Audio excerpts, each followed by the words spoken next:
I never thought cleaning brass casings at a military shooting range would turn me into a sniper, but when bullets started flying and Navy SEAL Derek Vaughn pressed his rifle into my hands, I had exactly 3 seconds to decide if I was going to save lives or watch everyone die. My name is Celia Brennan, and 6 months ago I was just another civilian contractor trying to make sense of life after losing my father. Frank Brennan had been a Marine for 22 years before cancer took him, and the only way I could feel close to him was by working at Camp Pendleton's outdoor shooting range, where the smell of gunpowder and the crack of rifle fire reminded me of our weekend trips to the desert when I was growing up. Dad always said I had steady hands and good eyes. Better than half my Marines, he'd joke while watching me put rounds through the 10 ring at 300 yards with his old hunting rifle. But target shooting with your father on a quiet Sunday morning is a completely different world from having enemy combatants charging down a hillside while wounded SEALs bleed out next to you and someone hands you a military-grade sniper rifle and tells you that you're the only person who can save everyone's life. I took that maintenance job because it felt safe, predictable. Clean the range, set up targets, collect brass casings, go home. The Marines and SEALs who trained there treated me with respect, especially Derek Vaughn, a team leader who reminded me so much of my father with his quiet confidence in the way he always asked about my day like it actually mattered to him. Derek had this way of looking at you when he spoke that made you feel like you were the only person in the world. The same way my dad used to look at me when he was teaching me something important. I thought the most dangerous thing about my job was the occasional rattlesnake sunning itself on the concrete barriers. I was wrong. Dead wrong. Because on that Tuesday morning in October, while I was bent over collecting spent shells from the previous day's training exercise, enemy fighters were already positioning themselves on the ridgeline above us, counting down the minutes until they could turn our secure little valley into a kill zone. When Derek handed me that rifle and looked into my eyes with the same intensity my father had when he taught me to shoot, I realized that every lesson Dad had given me, every patient afternoon spent teaching me breath control and trigger discipline, had been preparing me for this exact moment. I just never imagined that moment would come when I was 28 years old, wearing work boots and a contractor's vest, with the lives of America's elite warriors depending on whether I could remember everything a Marine father had taught his daughter about how to take a life to save the lives that mattered most. That Tuesday started like every other day for the past 8 months. My alarm went off at 5 a.m. in my small apartment just outside Oceanside, and I drove through the pre-dawn darkness to Camp Pendleton with a thermos of coffee and the same classic rock station my dad used to listen to during his morning commutes to the base. The guards at the gate knew me by now, waving me through with tired smiles as I showed my contractor ID and headed toward the outdoor range facility. The range sits in a natural valley about 3 miles from the main base, surrounded by rolling hills covered in scrub brush and scattered oak trees. It's beautiful in that harsh California desert way that my father always loved. He used to say the landscape reminded him why he joined the Marines in the first place.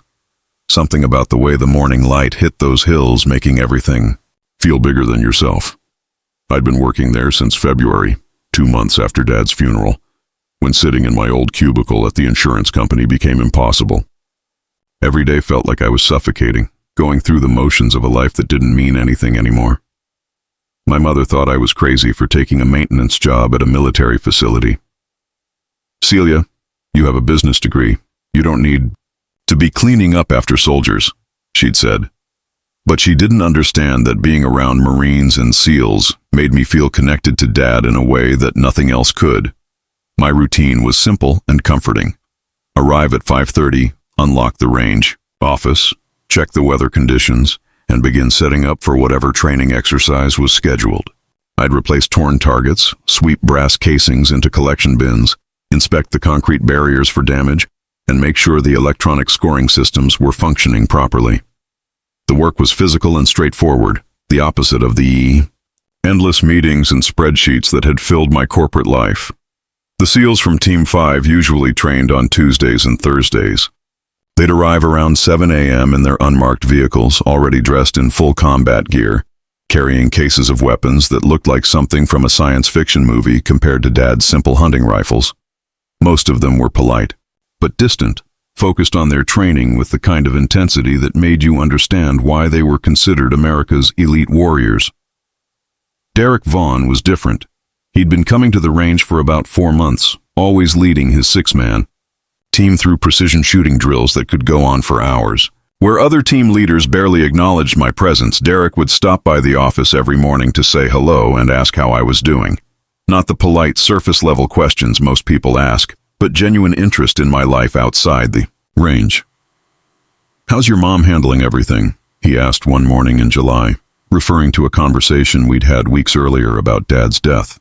"Still trying to get you to move back home?"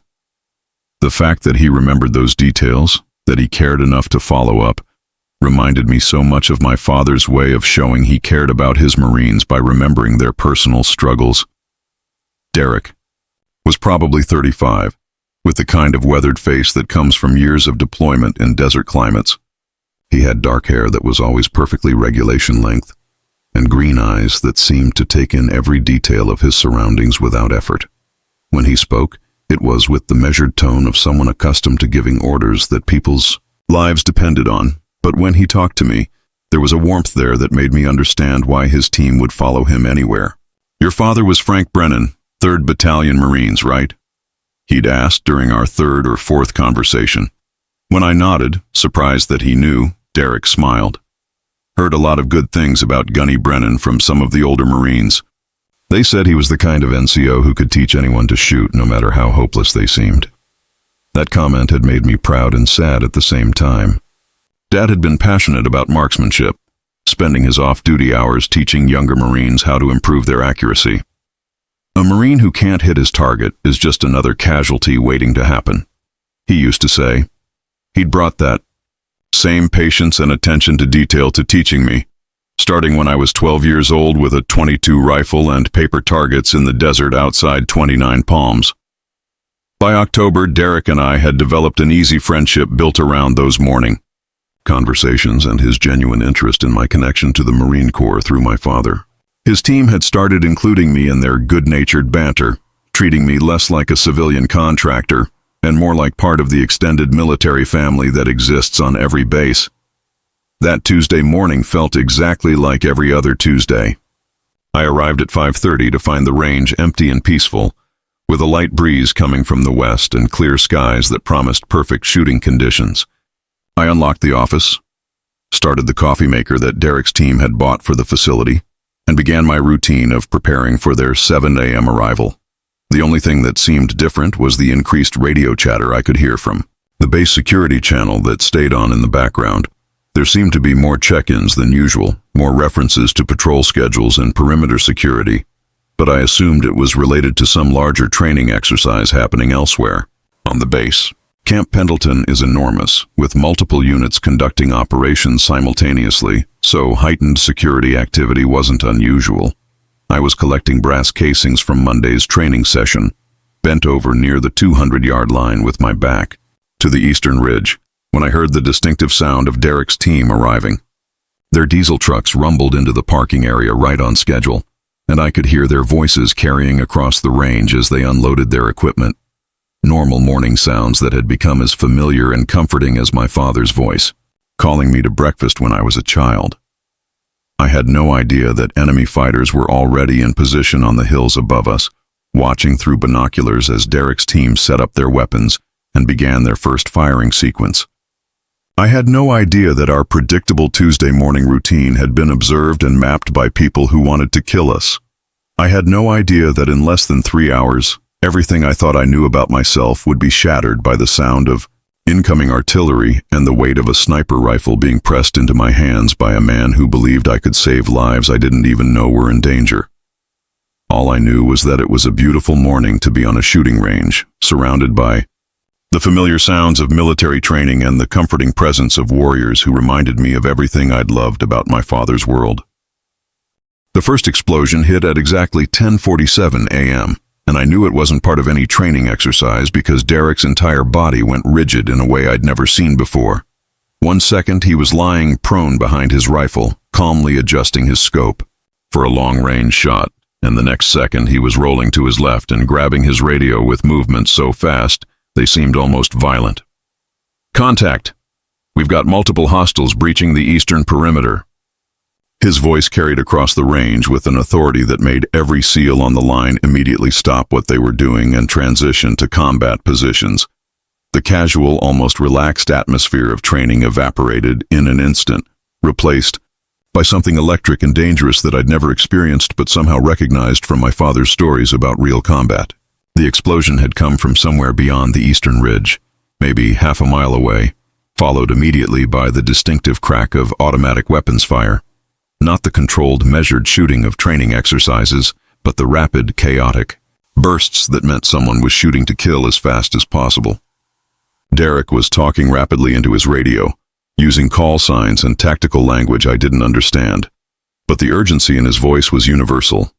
I was still crouched near the brass collection bins, frozen by confusion and the sudden realization that something terrible was happening. My brain kept trying to make sense of what I was hearing. Maybe it was a surprise drill. Maybe it was another unit conducting a more realistic training scenario. Maybe there was some explanation that didn't involve actual enemy combatants attacking an American military base in Southern California. That hope died when the second explosion shook the ground beneath my feet, and I saw Derek's face change from professional concern to something approaching fear. He was listening to reports coming through his earpiece, and whatever he was hearing made him start issuing orders with the kind of rapid-fire intensity that meant people were going to die if they didn't move fast enough. "Martinez, Kowalski, get to the western barriers and establish overwatch. Thompson, radio base command and tell them we need immediate QRF support at the outdoor range. We've got civilians in the area and limited cover." Derek was moving as he spoke, grabbing equipment and signaling to his team with hand gestures that looked like a choreographed dance they'd practiced thousands of times. Then I saw them. Dark figures moving along the ridgeline to our east, at least 8 or 10 people, carrying weapons that definitely weren't American military issue. They were maybe 600 yards away, but even at that distance I could see they were wearing mismatched civilian clothes and moving with the kind of tactical discipline that meant they weren't random insurgents. These were trained fighters who had planned this attack and knew exactly what they were doing. How the hell did they get this close to the base? Derek was talking to someone on his radio, his voice tight with anger and disbelief. "We're in a goddamn fishbowl down here with no cover and no way out." That's when the reality of our situation hit me. The range had been built in a natural valley specifically to contain noise and provide safe shooting lanes, but that meant we were surrounded by higher ground on 3 sides. What made it perfect for training made it a perfect killing field if someone wanted to trap us down here. The only road out led directly toward where those figures were positioned, and the hills were too steep to climb quickly while under fire. The enemy fighters had chosen their moment perfectly. Derek's team was spread out across the range in training formation, not combat positions. Their heavy weapons were locked in cases, and most of their ammunition was target rounds, not combat loads. They had been caught completely off guard by an attack that should have been impossible this far inside American territory. Derek was trying to coordinate with base security while simultaneously moving his team to whatever cover they could find, but there wasn't much. The range had been designed for safety during training, not defense against assault. A few concrete barriers, some metal target stands, and the small office building were the only structures that might stop bullets, and none of them provided adequate protection for 7 people. The third explosion was closer, maybe 300 yards to our north, and this time I could see the flash and smoke cloud. These weren't random attacks. Someone was using mortars or rocket-propelled grenades to bracket the range, walking their fire closer to our position while the fighters on the ridge moved to surround us. "Celia, get to the office building now!" Derek was shouting at me from behind a concrete barrier where 2 of his SEALs had taken cover. "Stay low and move fast!" I ran in a crouch toward the small building that housed the range office, my work. Boots slipping on brass casings scattered across the ground. Halfway there, I heard the sharp crack of rifle fire from multiple positions on the ridge and the distinctive whine of bullets passing overhead. These weren't warning shots. Someone was shooting to kill, and they were good enough to put rounds exactly where they wanted them. Derek's team returned fire, but they were outnumbered and outgunned. I could hear him coordinating their defensive positions while simultaneously calling for backup, but even I could tell that help wasn't going to arrive in time. The base's quick reaction force would take at least 20 minutes to reach us, assuming they weren't dealing with other attacks happening simultaneously. The enemy had clearly done their reconnaissance. They knew our routines, knew when Derek's team would be at the range, knew exactly how to position themselves for maximum advantage. This wasn't a random attack or a target of opportunity. This was a carefully planned operation designed to kill American Special Operations Forces and send a message that nowhere was safe. "We've got a sniper on the eastern ridge." Derek's voice carried a new level of urgency. "Every time someone moves, he's putting rounds within inches of their heads." I reached the office building and pressed myself against the wall, trying to make sense of what was happening. Through the window, I could see Derek and 4 of his team members pinned behind inadequate cover, while enemy fighters moved closer, down the hillsides. 2 SEALs were already wounded, one clutching his shoulder while the other had blood running down his face from what looked like a graze across his forehead. Derek was talking rapidly into his radio, requesting air support, artillery, anything that could help them hold their position until reinforcements arrived. But I could hear the desperation creeping into his voice. The enemy had chosen their attack perfectly, timing it for maximum impact when American forces would be spread thin and unable to respond quickly. "Base Command, this is Viper 6. We are taking heavy casualties and cannot hold this position much longer. The enemy has us zeroed and is moving to overrun our location. We need immediate support, or we're going to lose everyone down here." The professional calm that had defined Derek during our months of morning conversations was gone, replaced by the raw urgency of a leader watching his men die while being unable to do anything to save them. I could see him scanning the ridgeline through his rifle scope, looking for targets, but every time he raised his head to aim, bullets would crack past him and force him back behind cover. That's when I understood that Derek Vaughn, the man who had reminded me so much of my father with his quiet confidence and steady leadership, was about to die along with his entire team unless something changed in the next few minutes. And there was absolutely nothing I could do to help him except hide in a building and hope that the enemy fighters would be satisfied with killing trained warriors and wouldn't bother with a civilian contractor who cleaned brass casings for a living. But as I watched Derek risk his life to coordinate his team's defense while bullets shattered concrete inches from his face, I realized that doing nothing wasn't an option. My father hadn't raised me to hide while good men died, and Derek hadn't treated me like family for months, just so I could abandon him when he needed help most. I just had no idea what a civilian maintenance worker could possibly do against trained enemy combatants who had successfully trapped America's elite forces in a kill zone with no escape. Derek came sprinting toward the office building in a low crouch, bullets kicking up dirt around his boots as the enemy sniper tracked his movement across the open ground. He dove through the doorway and rolled behind the metal desk, breathing hard and clutching his M110 sniper rifle against his chest like it was the most precious thing in the world. "That bastard on the ridge has us completely pinned down," he said, wiping sweat and dirt from his face. "Every time one of my guys tries to move, he puts a round so close to their head they can feel the heat. He's good, Celia. Military trained, probably former special forces from somewhere in the Middle East or Eastern Europe." Through the window, I could see Derek's team trapped behind their concrete barriers while enemy fighters moved closer down the hillsides. Martinez was trying to apply pressure to Thompson's shoulder wound while Kowalski provided covering fire, but they were running low on ammunition, and the enemy knew it. Derek was studying the ridgeline through his rifle scope, his jaw clenched, with the kind of controlled fury I'd seen in my father when he talked about losing Marines to enemy snipers in Iraq. I can see his muzzle flash, but I can't get an angle on him from here. He's positioned himself perfectly behind some rocks about 400 yards out, with clear lines of sight on every piece of cover we've got. That's when he turned to look at me with an expression I'd never seen before, like he was seeing me, for the first time, and calculating something in his head that I couldn't understand. "Your father was Frank Brennan, 3rd Battalion Marines, right? The guy they called the best marksmanship instructor on the West Coast?" I nodded, confused about why he was asking about Dad when people were shooting at us. Derek set his rifle down and grabbed my shoulders, looking directly into my eyes with the same intensity my father used to have when he was teaching me something important about shooting.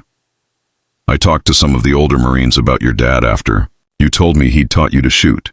Gunnery Sergeant Rodriguez served with him in Fallujah.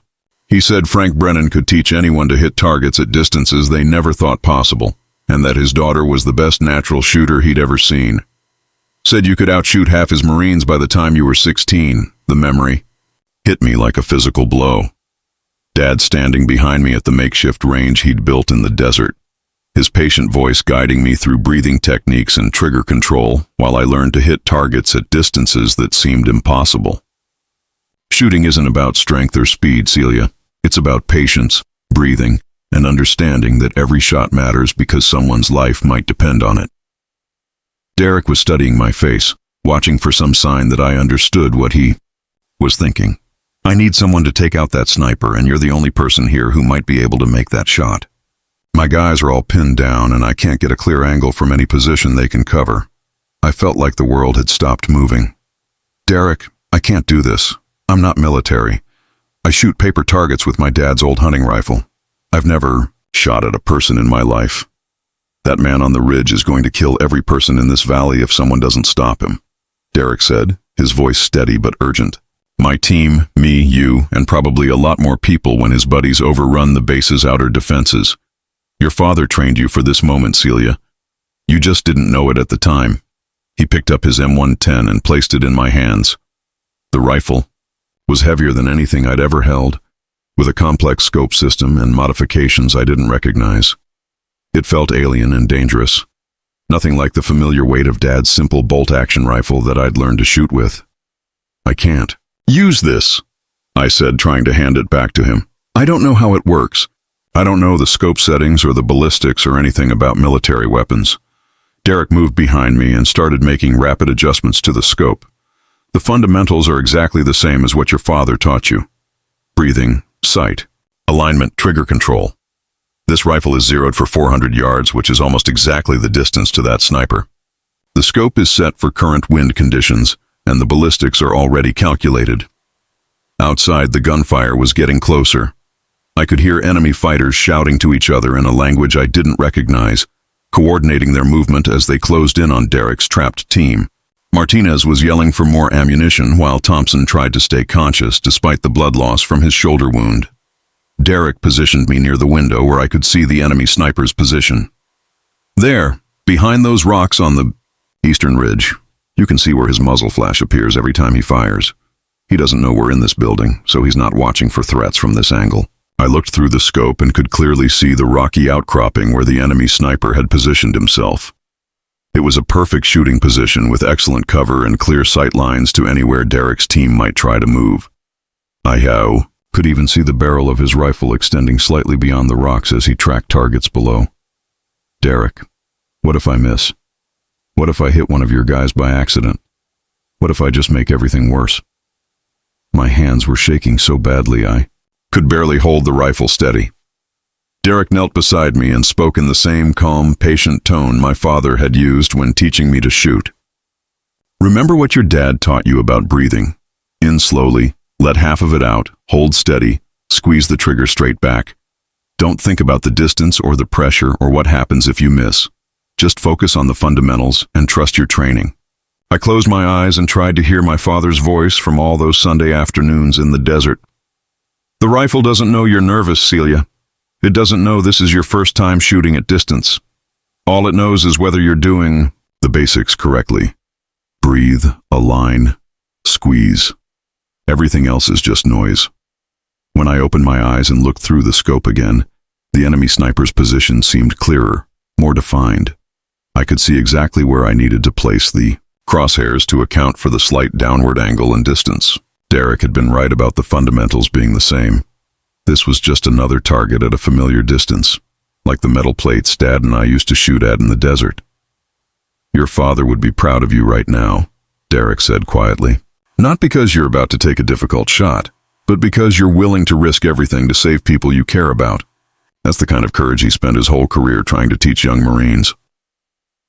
I settled into a stable shooting position using the windowsill as a rest, just like Dad had taught me to use whatever support was available to make the most accurate shot possible. The enemy sniper fired again, his muzzle flash clearly visible through my scope, and I could hear the bullet impact somewhere near Kowalski's position. Derek was watching the enemy fighters move closer to his team's position. Celia, I need you to take this shot in the next 30 seconds. After that, they're going to be too close for my guys to hold them off, and we're all going to die in this valley. I thought about my father teaching me to shoot, about Derek treating me like family for months, about Martinez and Thompson and Kowalski, who had always been respectful and kind to me. I thought about what would happen to all of them if I didn't take this shot, and what would happen to other people on the base if these enemy fighters succeeded in their mission. Dad had always said that shooting was about protecting what mattered most. For 20 years, that had meant protecting paper targets and metal plates in controlled conditions, where the only consequence of missing was disappointment. But now it meant protecting the lives of good men who had become my friends, and stopping enemies who wanted to kill Americans simply because of who we were. I controlled my breathing exactly the way Dad had taught me, let half the air out of my lungs, and settled the crosshairs on the spot where the enemy sniper's rifle barrel extended beyond his rocky cover. The scope was perfectly clear, the distance was manageable, and every instinct my father had trained into me over years of patient instruction was telling me that this was a shot I could make. Derek was counting down quietly beside me. 10 seconds. Celia, remember, squeeze straight back, follow through, don't jerk the trigger. I placed my finger on the trigger and began the slow, steady squeeze that Dad had made me practice thousands of times until it became as natural as breathing. This shot would either save everyone in the valley, or it would reveal our position and get us all killed. But doing nothing wasn't an option anymore, and I finally understood what my father had meant when he said that some shots matter more than others because someone's life depends on whether you can hit what you're aiming at.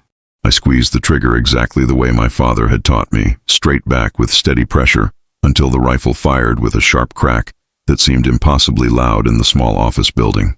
The recoil pushed against my shoulder harder than Dad's hunting rifle ever had. But I maintained my sight picture and watched through the scope as the enemy sniper's rifle barrel disappeared behind the rocks. For 3 seconds, nothing happened. The gunfire from the ridge continued. Enemy fighters kept moving down the hillsides, and I thought I had missed completely. Then Derek grabbed his binoculars and focused on the sniper's position. "Outstanding shot. You got him. The sniper is down." Derek's voice carried across the range to his trapped team, and I could hear the relief and disbelief in his words. "The precision fire has stopped. Martinez, can you confirm the sniper position is neutralized?" Through the scope, I could see that the deadly accurate fire that had been pinning down Derek's team had indeed stopped. The enemy fighters on the hillsides were now firing their automatic weapons in rapid, undisciplined bursts that suggested panic rather than the controlled tactics they had been using when their sniper was directing the attack. Derek was already moving toward the door. "Celia, that was incredible, but we're not done yet. My team can move now, but we need to hold this position until reinforcements arrive." He paused and looked back at me with something approaching awe. "Your father trained you better than most military snipers I've worked with." But as Derek coordinated with his team over the radio, I could hear something in the background chatter that made my blood run cold. Base security was reporting multiple breaches along the outer perimeter, explosions near the ammunition depot, and requests for immediate support from units across Camp Pendleton. This wasn't just an attack on the shooting range. It was a coordinated assault on the entire base. "Derek," I said, pointing to his radio, "listen to what they're saying. This whole attack on your team was a diversion." Derek's face went pale as he processed the radio traffic. Enemy fighters had used the assault on the range to draw base security and quick reaction forces away from their primary targets. While everyone was focused on rescuing the trapped SEALs, other enemy teams were attacking the base's weapons storage facilities and command centers. "Jesus Christ," Derek whispered. "They planned this perfectly. Pin down a SEAL team in an obvious location. Wait for American forces to respond, then hit the real targets while security is spread thin." Through his earpiece, Derek was hearing reports that made the situation clear. Multiple enemy teams had breached the base's outer defenses and were now engaged in firefights near critical infrastructure. The ammunition depot was under direct attack, and if enemy fighters managed to detonate those weapons, the explosion would be visible from San Diego. Derek made a decision that changed everything. "Celia, I need you to keep that rifle. We're not staying here waiting for rescue. We're moving to higher ground to provide overwatch support for base defense. I can't do that, I said, trying to hand him back the M110. I made one lucky shot. I'm not qualified to be part of a military operation. Derek grabbed my shoulders the same way my father used to when he was trying to make me understand something important. You just proved you are qualified. That wasn't luck, Celia. That was training and skill and courage under fire. We need every capable shooter we can get, and you're better than half the Marines I've served with. Before I could argue further, Derek was leading me out of the office building toward higher ground on the western ridge. His team provided covering fire while we moved, but the enemy fighters were now focused on their primary mission rather than trying to eliminate us. They had achieved their objective of creating a diversion and were withdrawing toward their main assault positions. Derek positioned me behind rocky cover with clear sight lines across the valley toward the base's outer perimeter. Through the scope, I could see muzzle flashes and smoke clouds where American forces were engaging enemy teams near the ammunition storage facility. The distance was nearly 800 yards, much farther than anything I had ever attempted, but Derek was calling out targets and making scope adjustments with the confidence of someone who trusted my abilities completely. There, behind that, concrete barrier at 2 o'clock, enemy fighter with an RPG preparing to target the ammunition bunker. Can you see him? Derek was spotting for me the same way my father used to call out targets during our desert shooting sessions, except now the targets were people trying to kill Americans. I found the enemy fighter in my scope. He was kneeling behind cover, preparing to fire a rocket-propelled grenade at a bunker that contained enough explosives to level half the base. The shot was at the absolute limit of my ability, but Derek's scope adjustments and wind calculations were perfect. I took the shot. The enemy fighter dropped and his RPG clattered harmlessly to the ground. Derek immediately called out another target, then another. For the next 40 minutes, we worked together like we had been a sniper team for years, with Derek identifying threats and me engaging them at distances I never thought possible.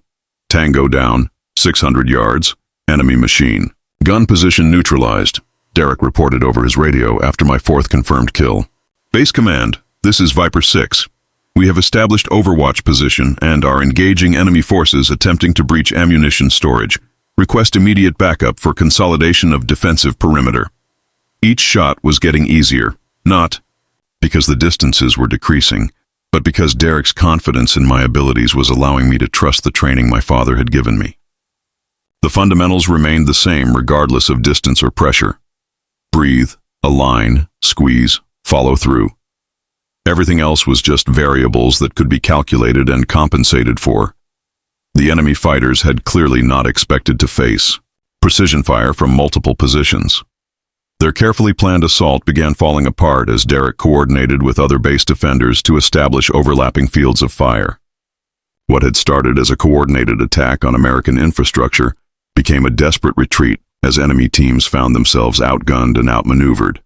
When helicopters finally appeared overhead and base security forces began arriving in armored vehicles, Derek and I were still in position, scanning for remaining threats. The ammunition depot was secure, the enemy assault had been repelled, and Camp Pendleton remained under American control. Derek lowered his binoculars and looked at me with an expression I had never seen before.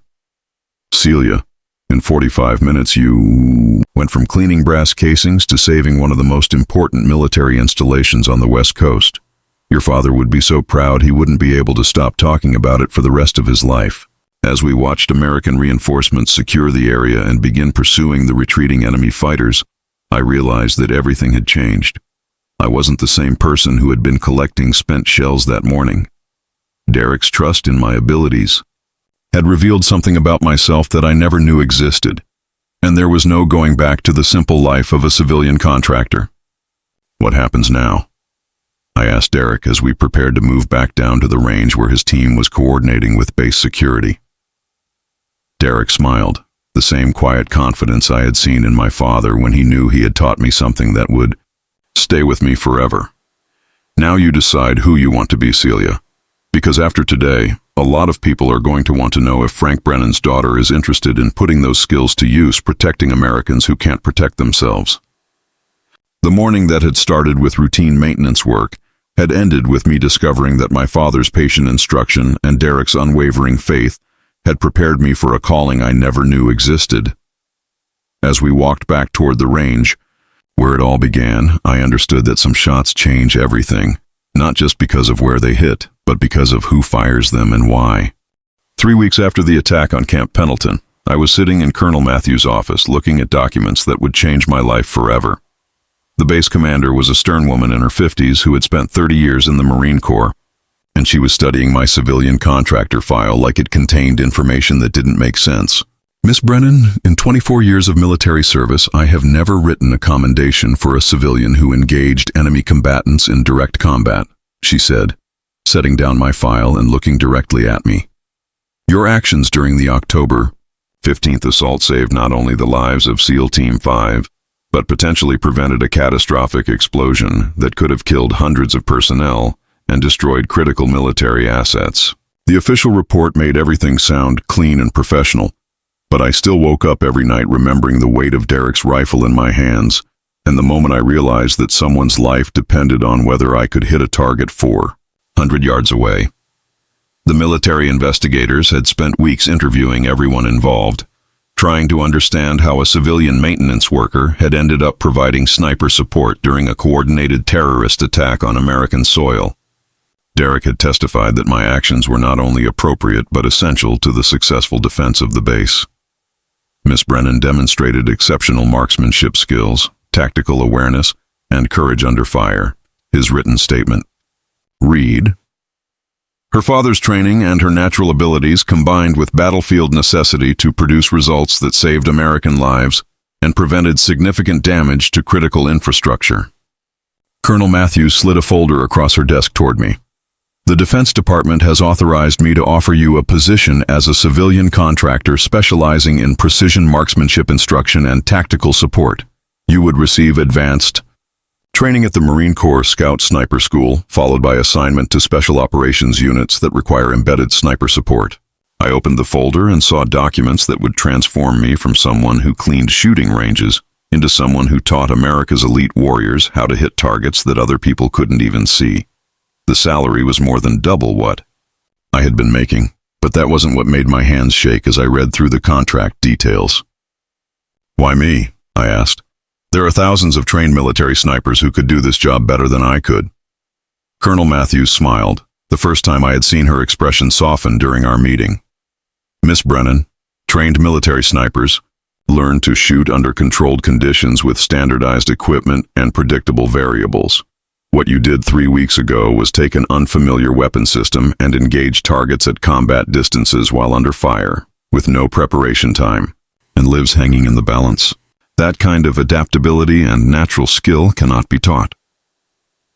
Derek had been promoted to Master Chief and given command of a new counter-terrorism unit, but he still stopped by the range every morning to ask how I was handling everything.